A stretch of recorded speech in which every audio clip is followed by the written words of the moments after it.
तो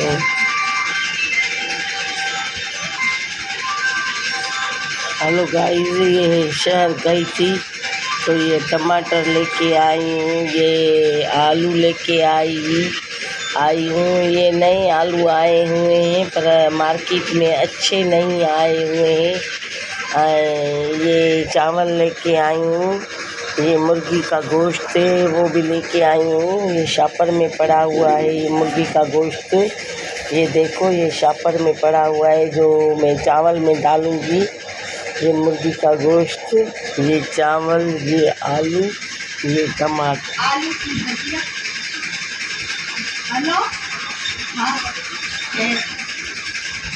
सुविधा सही है। हाँ,